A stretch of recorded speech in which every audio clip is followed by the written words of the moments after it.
Once most children learn to speak, it can be difficult to get them to be quiet.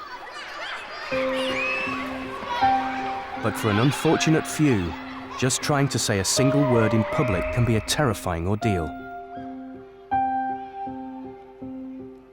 These children aren't shy.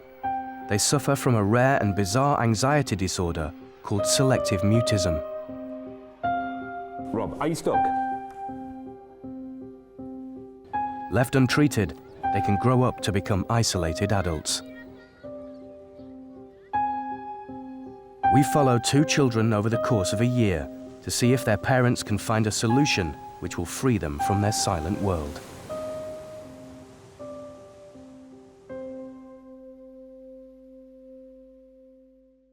When I was 6, I was picked up some sticks. The day I went to sea, I jumped aboard a boat. Madeline Rains is 5 years old. Daddy! Yeah? At home with her family, she's a happy little chatterbox. Knock, knock. Who's there? Mr. Wee-wee. Oh, Madeline. Madeline at home is just absolutely bursting with life. She is full of fun. She doesn't really stop talking.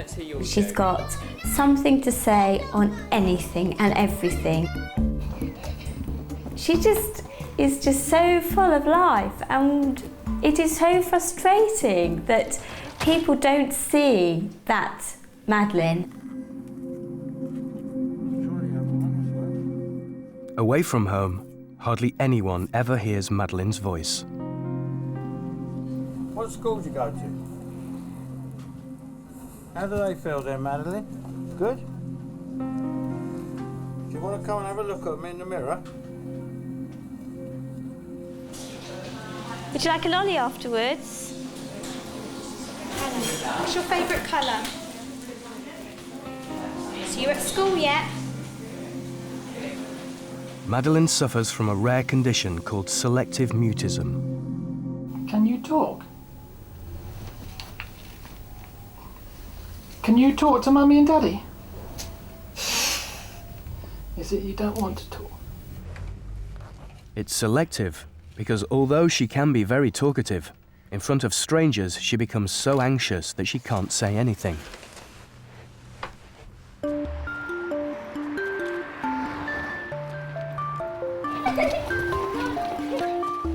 Madeline started in nursery over 2 years ago and has just moved up to primary school.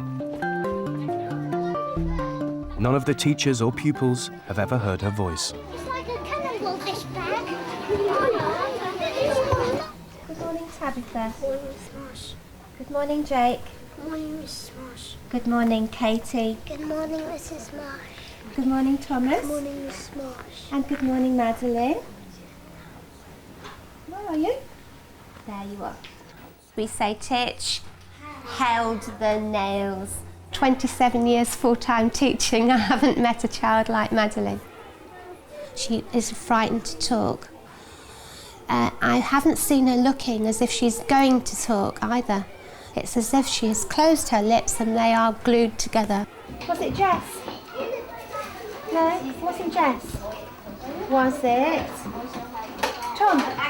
Madeline isn't shy. She will grin, she will come up to me and smile and show me things. So there is no real timidity as regards relationships. It seems to be a timidity of talking. I do think she could be isolated. She is going to need to speak to her friends. If they get no response from her, or maybe just her pointing or taking their hand, that won't be enough in the future. Hi, Mads. It makes me feel anxious for the future for her, makes me worry about her. She just runs the risk of just closing herself in and not mixing, just isolating herself even more.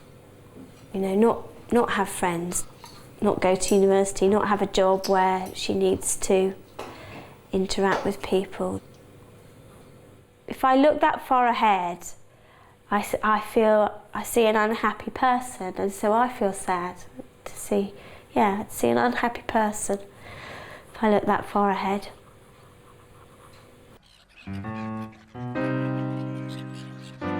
As selectively mute children get older, their problems can become more severe. Robert Gibson is 9 years old and has an anxious personality.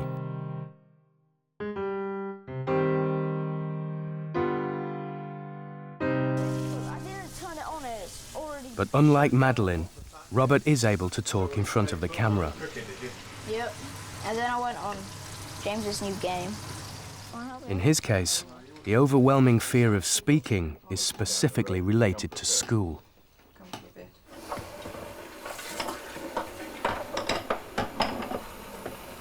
Anything to do with school, he just freezes, basically. He goes expressionless, won't speak, and you know, it's just a real problem because so much of school demands communication of some kind, and he's just not taking part in it. Robert's real passion is sport, particularly football. But even on the pitch, he doesn't make a sound.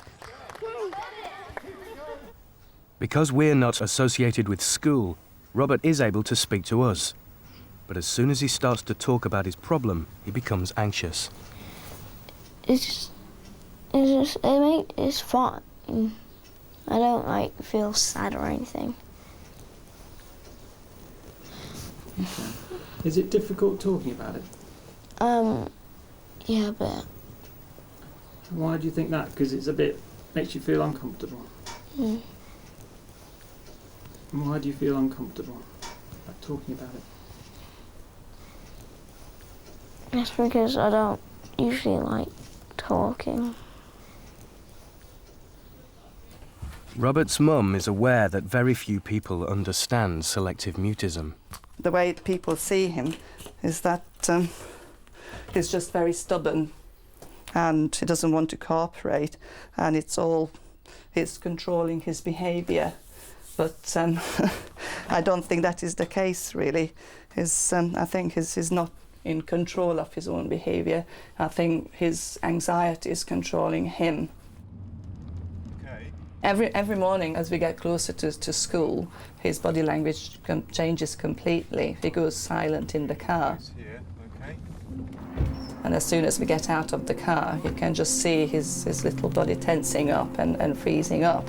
And you can see a complete transformation in him. And when he enters the school gates, he's just like a completely different little boy. And it's heartbreaking to know he's not going to be able to say anything for the rest of the day. If he needs a drink of water, he won't ask to have a drink of water. If he needs to go to the toilet, he won't put his hand up to ask to go. So we just worry every day how he muddles through each day.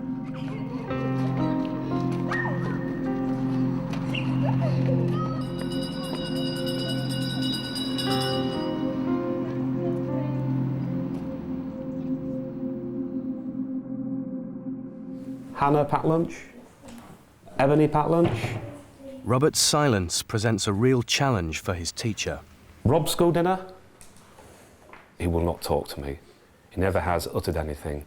So I try to give him the opportunity in my questioning in lessons where he can answer me. But in the end, I have to rephrase the question where basically he has to use his head for all the, for gesture and sort of nodding yes or no. Can we draw 59 and 119 centimetres on that piece of paper? Can we? No. What could we divide by?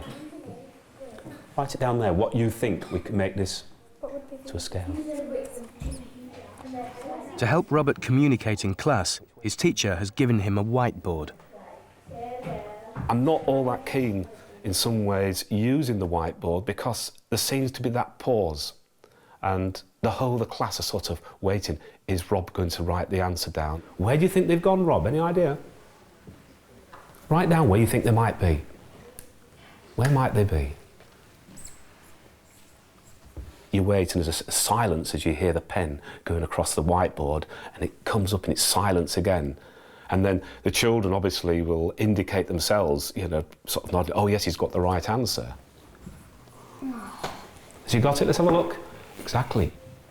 Let's find out what happened. Have you ever heard him speak? Never. Not a word. Unless I only heard him laugh before, or sneeze, or cough. They're the only time he ever makes even a noise. There's obviously something wrong with him. He's scared or frightened. It's like there's a problem with him. But you don't know what that is because he won't tell you. He won't even say the shortest words like he, even, or even a. That's what your poster's going to go on. So, when I said we make things to stick on it, not the He's not the boy everyone wants to be friends with, I wouldn't have thought, because they know they can only get a limited amount out of him. When he goes to secondary school, the big worry is bullying. I think he'd be the sort of person that kids might bully because he won't talk back. You know, as a parent, you obviously you want your kids to live a fulfilled life. That's really the worry, that he won't find a partner, he won't find sort of happiness, really. The worst nightmare would be major mental health problems, you know, and leading to something awful happening. Robert's parents are so worried about him, they are now contemplating a controversial treatment to try and end his silence. So, Harry, will you ask Madeline if she likes school for me? Yeah. For me. You like school? Yes. Do you want to speak in school? No. Madeline Rains has a rare anxiety disorder called selective mutism. It means in certain situations she is quite literally struck dumb. Even Madeline's mum finds it hard to understand. She'll talk when we're outside to me, so long as there's nobody that she sees that she recognises. If she sees anybody she recognises, she'd be quiet. She's quiet. But as soon as we walk into shops, she goes silent and won't answer. The exception is the supermarket. Okay, lemon slices. You said Mr. Kipling. It's actually as if she feels more at home there. She speaks in a louder voice. Ellie's having those toys. Okay. No, I want to miss long. Can we have two? 2 each. What would 2 each be? 1, 2, 3, 4, 5, 6, 7, 8. She'll speak to members of adults in the house. She'll speak to family members. She speaks to other children when they come here. But family friends, people that she's known really since as long as she can remember, she won't speak to them. And that's really strange. My brother, we only ever see him once a year, and she'll speak to him when he comes, but she won't speak to my friends that she sees every day because they're not family members. It just doesn't make sense, really. I'm lost! That's don't fall off. Madeline's rules are complex and sometimes contradictory. They are also very strict. I blew up myself! We've been filming with Madeline for a few weeks, but when we accidentally overhear her, it becomes apparent that we've broken one of these rules.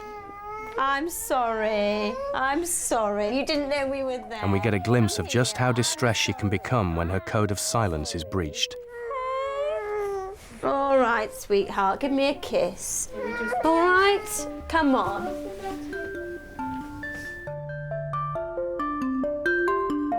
Madeline has been assessed by a paediatrician and a psychologist, but so far, no one has been able to help. So Rosie has been doing her own research in a bid to find a way to treat her daughter's condition. And she's discovered a manual written by an expert on selective mutism, which offers practical advice. I actually went through the manual, and as I was reading it, so much of it, it was just Madeline that I was reading, and I've written in it and I've scribbled next to all the aspects of a selective mute and related it to Madeline. See, I've ticked almost everything there, so you know, that really helped me to see that really she was quite typical, and so if she was typical, then this programme that's worked with other children should work with her. Is it that way round? The manual explains a technique called sliding in. Working, what's that? It's a very gradual process which will involve encouraging Madeline to speak when other adults are listening. Rosie's hoping that with the help of Madeline's teachers, she will be able to get her to start talking in school. This is the room where I'm going to be doing the sliding in with Madeline. The idea is that I'll sit at the table with her and start off by playing a game, and the classroom assistant will be standing outside, probably to start with in the corridor, and then gradually move nearer towards the door with the door closed, and then with the door open, and then gradually come into the room. Rosie hopes that the sliding in sessions may be the solution she's been searching for.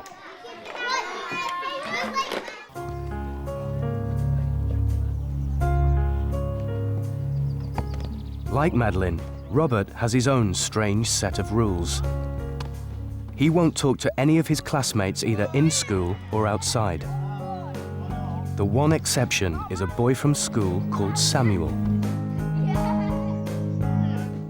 When his only friend Samuel comes round, he's just a completely different little boy, and he becomes very active and happy and chatty, and it's just so lovely to see that. I think Samuel was very kind to him and took care of him, so I think he began to trust him.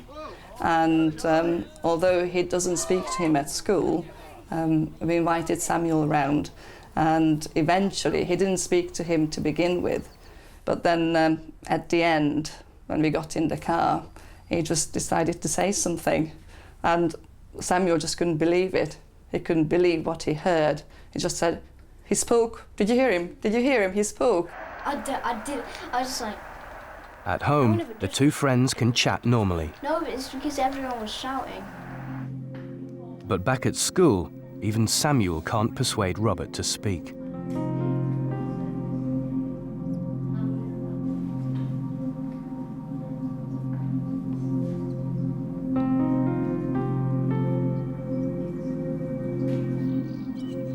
Even outside school, Robert's selective mutism can trip him up when he least expects it. In church, Robert should be able to talk freely. In fact, he's taken on a speaking part in a Bible story. Help me, I'm dying. Ooh, what an ugly mess. And he passed by. You did it really well done. Well done. Yeah? Although Robert has managed to say his lines, he suddenly seems very unhappy.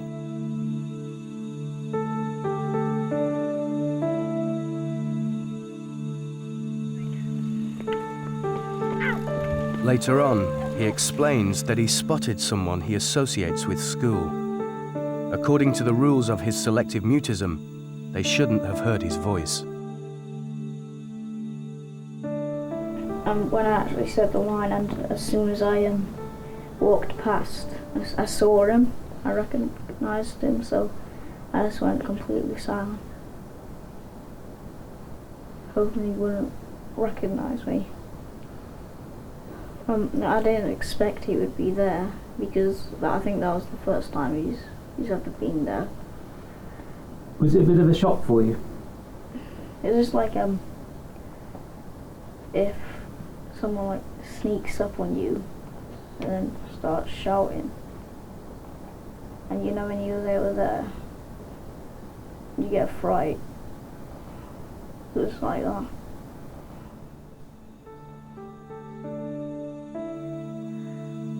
Robert has seen various health professionals and had specialist help at school, but the recommended therapies haven't worked. Now his parents have reached a crisis point. We got to the stage now where we're pretty desperate. We don't think there's that much time left before things get to a stage where we won't be able to alter things. Came across an American site for the Selective Mute Association over there, and they had some accounts of where the child has been given Prozac, which obviously is a sort of drug that you've heard about. I mean, I know it's mainly dealing with for adults, but we're willing to try something obviously a little bit risky, because the alternative is him withdrawing into a world of silence on his own. And it is a case of doing it now, not, you know, we can't wait any longer.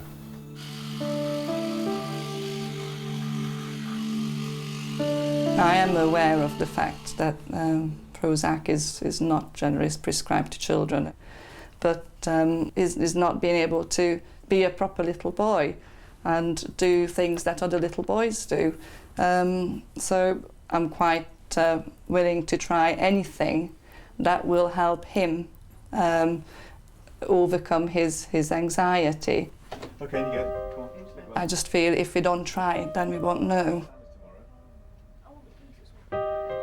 Robert has already been assessed to see if he's suitable to be treated with Prozac. But it will be up to the consultant psychiatrist to make the final decision.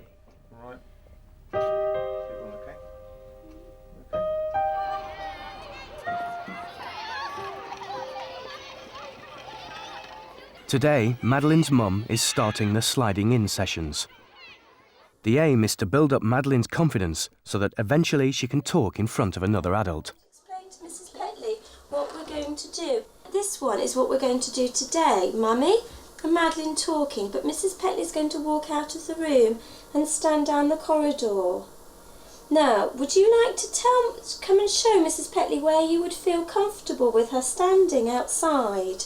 Madeline, come and show Mrs. Petley where you think, or shall I take Mrs. Petley down the room? And listen, Madeline, she's not going to come into the room until you're ready. Mrs. Petley's by the classroom door, Madeline, okay? She can't hear you from there, all right, if I shut the door? I'd like you to talk to me in here, because that's part of why I'm here at school, isn't it, to help you? Sweetheart? Madeline, that's why I'm here at school, to help you. No, don't hit me, that's not on. Now you're finding it difficult, aren't you? But I'd like to make it so it's not difficult. Where would you like Mrs. Petley to stand so she can do it? Would you like me to... Madeline, it's just me and you in here. What's it going to... Madeline, you don't need to hide from me.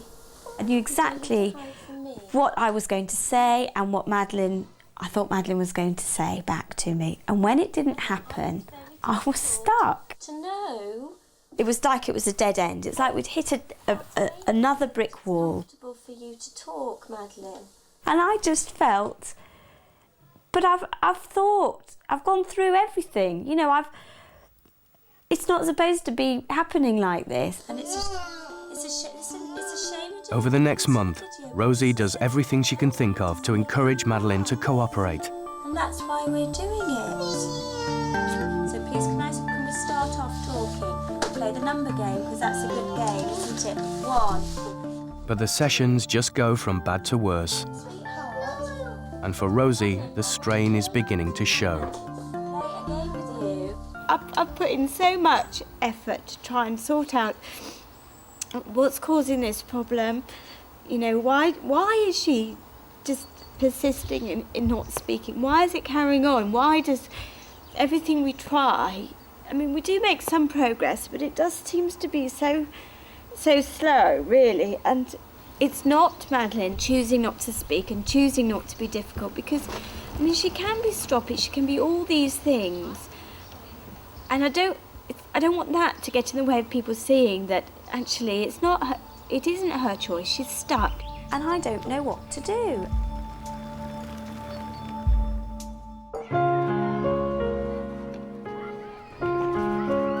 Robert Gibson is waiting to find out whether he will be prescribed Prozac to treat his selective mutism. But right now, his mind is on other things. Today I've just been made captain of the school football team, and I'm just really glad. And the only reason I was made captain of the school football team is because I scored 4 goals, and it would be easier if I could speak, because I have to use signals to tell people what I want them to do. Like, that's run forwards, point forward is run forwards, and then like hand up in the air is pass, and then just kick is shoot, and that's all the signals. So it would be really useful to not have to do that, and just speak, just shout at them. Robert is desperate to overcome his phobia, but before he can start treatment, he has one last appointment with the psychiatrist. Thanks. Dr. Seaton Brown is keen to make Robert and his father aware of the potential problems. The likeliest side effects you're going to get if we start you on something will be one of these sort of headaches for a day or two. Tends to go away after a couple of days. Some people feel a bit sick. Some people get very sweaty and a runny nose and things like that. Sometimes your heart can speed up. But they don't say they do anything really horrible to anybody. But we need to start very slowly, because they can make people feel worse before they feel better with anxiety, with worry. And also, you're 9. Big things in the formularies. It's not recommended under 12 years old. To prescribe medication for people in a situation where it might be helpful and might bring around quite a significant change in their life and stop their development being hindered is probably a good thing. But I think it needs to be done cautiously and thoughtfully. There has been worries about the group of drugs that Prozac belongs to causing aggression, suicidal behaviour, suicidal thinking in young people. But that has mostly been when they've been treated for depression, and it has to be borne in mind.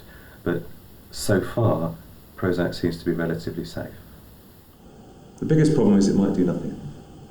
But what I would hope it will do is suddenly you finding yourself less worried, able to talk, able to do more, because you feel like it. You're a bit slightly worried or not? Yeah, you don't mind feeling a bit funny if it makes a difference, but you've got to do a bit as well, didn't he? He said he made that quite clear, didn't he? It's not going to be something like Harry Potter's magic and suddenly you start speaking. It's you've got to feel that you want to do it as well. Certainly with the football captaincy coming up, I think this is a perfect opportunity.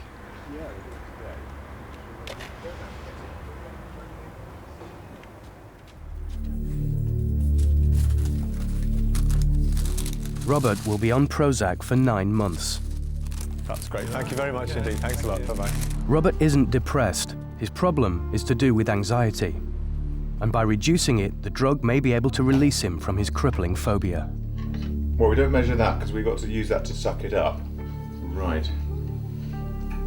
You know. Do that. Oh, not really know what to do. Well, it doesn't taste. Oh, it's really minty. Yeah, well, that's all right. Look, let me. Do you want me to do it? No. Right, well, hurry up then. Come on.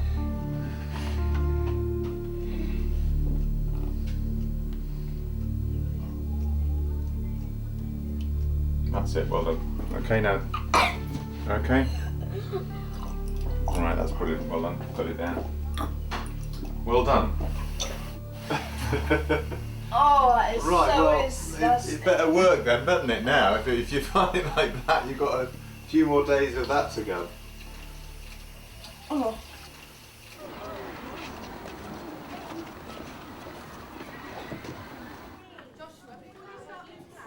Madeline's treatment started weeks ago.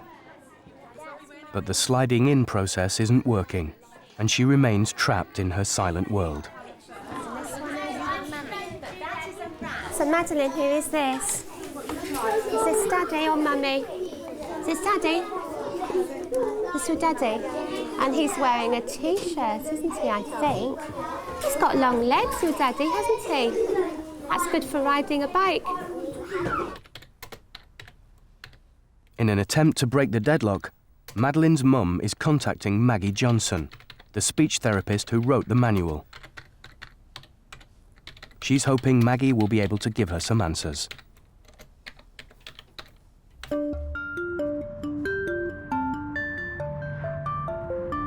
Maggie Johnson has been working with selectively mute children for over 20 years, and she's offered to come and see if she can help Madeline. I gather she's got this wonderful personality and bounces around the place and is full of beans, but she can't be happy with being silent. She's getting a lot of attention in other ways, but she must be very, very confused. Why is it that everyone else can talk and she can't? Hi, Rosie, I'm Maggie. Thank you very much. Oh, now a head short. Yeah, I think we better start him again, don't you? Pulled his head off. Well, what we better do is lift him up with the knife next time. Your voice comes out beautifully when you're at home because everything is just nice and how you like it to be at home. But what happens to lots of children is that when they go out to different places, they get really worried. And the funny thing is, it's not their voices that they're worried about, it's everything else they're worried about. It's like when you go to a new place you've never seen before, it looks so different. It's actually a little bit scary because you're used to it all looking like it does at home. And what happens is that children go into new places and they get so worried they're going to do something wrong. They get so worried that maybe they might get told off or something, that their whole body goes all kind of tight and worried. And do you know what happens when you're really tight and worried? Your throat gets tight and worried and your voice can't come out. And that's what happened to you, darling. And that's what has happened to lots of children I work with. They've got the most beautiful voices, but when they were little, they went into different places and they got worried about the other places, and they got so worried their bodies got tight and then their throats got tight and their voices wouldn't come out. And poor them. But it's okay because we know how to put it right. I felt Madeline was really brave. I know how she was feeling because I could feel her when I was sitting with her like that. Her heart was just racing, it's absolutely racing away, and she was hanging on to my hand, and then she started to take really deep breaths, like to try and calm herself down. So the fact that she sat there and listened to Maggie explaining about how children felt when they found it difficult to talk, I thought that was really a big step for Madeline. Maggie thinks it might be helpful to show Rosie how sliding in can work, but Madeline is refusing to take part. Right, there we are. Ram. Oh no. Oh, lamb.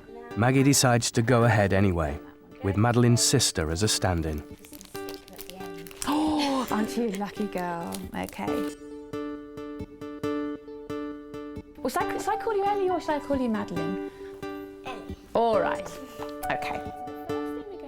As soon as I started to do it with Ellie, Madeline came in the room and she gradually came round until she was sitting right by me, and I knew she really wanted to play. So we'll put repeat with Madeline. All right, I'll shut the door. Even though Madeline knows she's being overheard by a stranger, she does something she's never done before.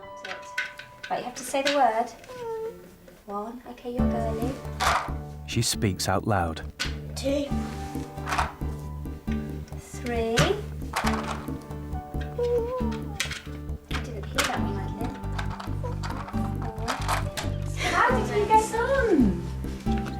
She did really well. You are such a clever girl, Madeline. Really well. Well done. Let's pop the sticker on. She did speak, and she knew that that Maggie was outside of the room. I felt that was such a big step, I really did. I was really pleased that she did that. But we better give you some rules. The first thing is we're going to try and keep the ball below head height. So we don't want it. Robert's been taking Prozac for a month, and he also seems to be progressing. As captain of the football team, he wants to be able to give instructions to his players. We're trying to encourage him to communicate verbally. Now, at the moment, he is starting to make sounds on a football pitch, indicating he'd like the ball being passed to him.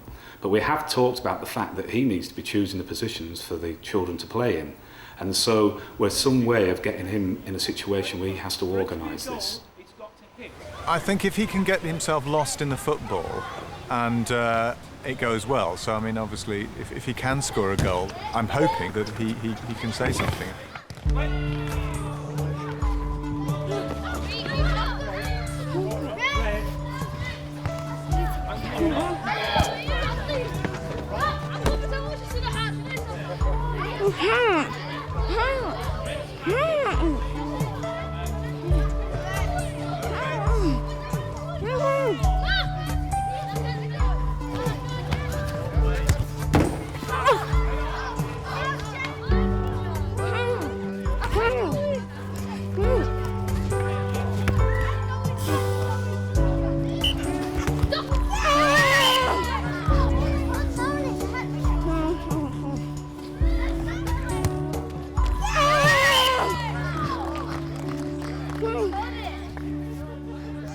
I think we heard one or two sort of little yelps from him of delight as he was celebrating his goal scoring.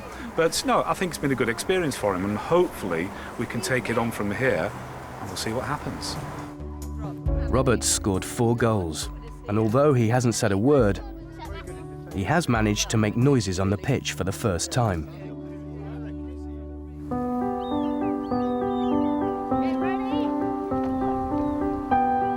Robert's confidence is growing every day. He's been on Prozac for 3 months, and he feels ready for the first time to try and break his self-imposed code of silence.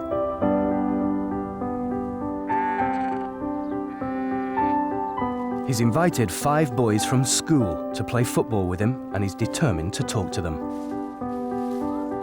It was Robert's idea to set up this football tournament. I mean, it was all a bit out of the blue, and he's obviously, I think, decided that one way of getting around his speaking problems is to sort of gradually invite people up and talk to them when they're outside of the school environment. So this is definitely, he actually said as much, that was his plan. How do you think you might start to speak to them then? I'll just like welcome them in, like come in. We'll be playing football in a minute. So you think you might be able to talk to them immediately? They come. Yeah, I will talk to them immediately. Will that be difficult? No. And why won't it be difficult? Because I just really want to do this and I really want to have fun, so I'm just gonna go, here, come in, you can come in. Yeah. Okay. Dad, they're here. Oh, brilliant. So let's go and get the door. Let's see. Who is it? Sammy. Sammy, right, brilliant.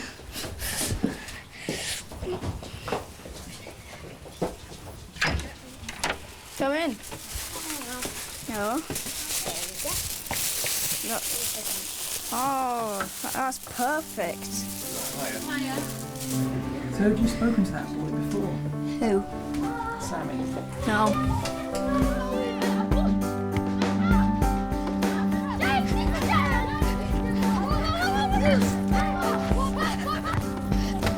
Jamie! Behind! Samuel! Okay, so who's taking kick? Oh, me and Matthew taking kickoff. After years of not speaking to his classmates, Robert suddenly seems uninhibited and happy to chat. Samuel! I'll take it. It's almost as if a spell has been broken. He's doing great. He's just playing, just behaving normally, isn't he? I mean, it's as though he's always spoken.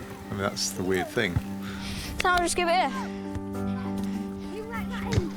And the others, the kids, just sort of treat him as though, you know, that's what he's always done. I'll stay up. You try and block. I didn't expect him to speak all the time. I thought he might just speak like little words. I didn't expect him to speak all the time. Okay, Jamie, you're in goal. Your turn to be in goal.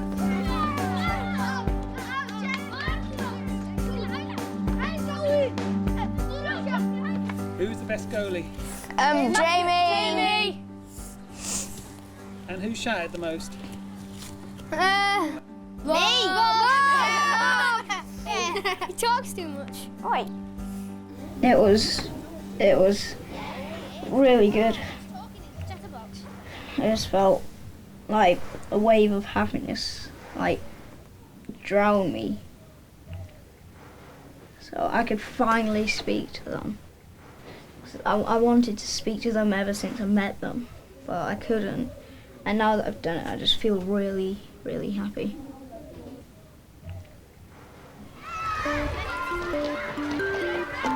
Madeline too is finding her voice.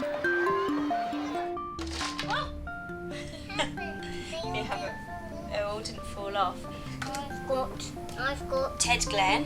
Ted Glenn. The last 2 sessions, we've actually had the door open a tiny bit, so Madeline's talking with the door slightly open, knowing that Bev is just sitting outside. I mean, we've made, well, I feel it's a huge amount of progress.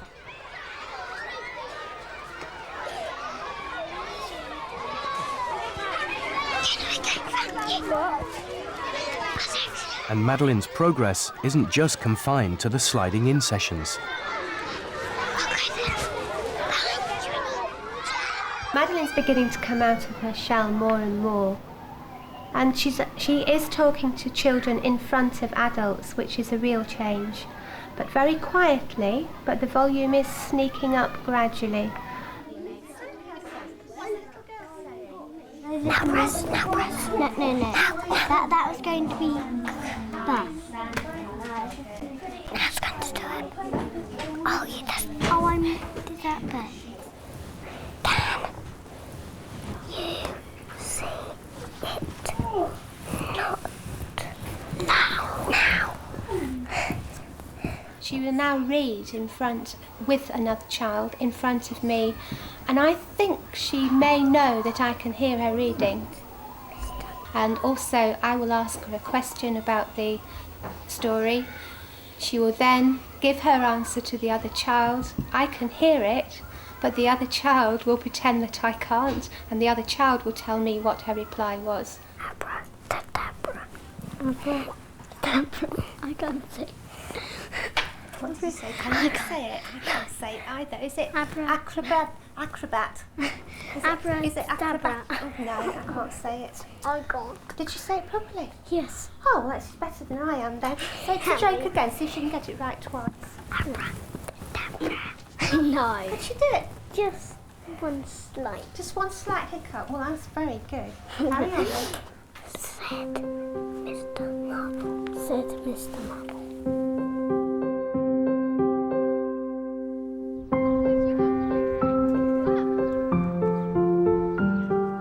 It's Robert's 10th birthday.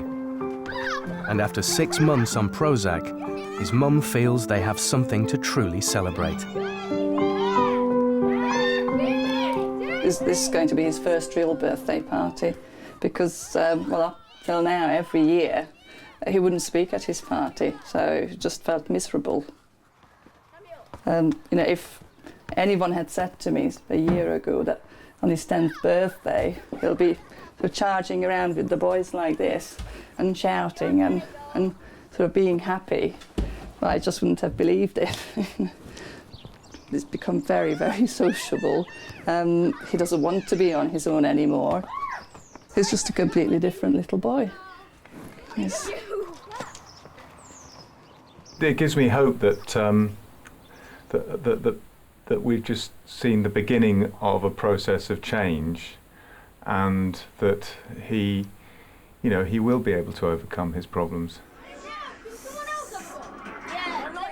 You know, I'm not sort of trying to kid myself that there's not going to be difficulties later on, But I think you can see that he has come out of himself so much since he started taking the medicine. And I hope it's giving him that sort of confidence that, you know, then when obviously we hope he'll be able to come off the medicine, he won't sort of slip back at all.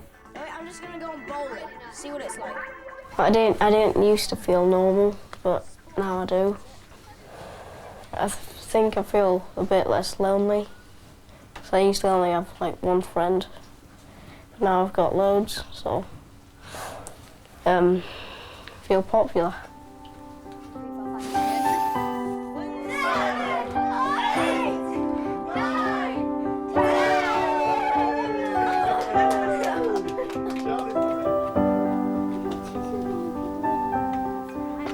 We've been filming with Madeline for almost a year now.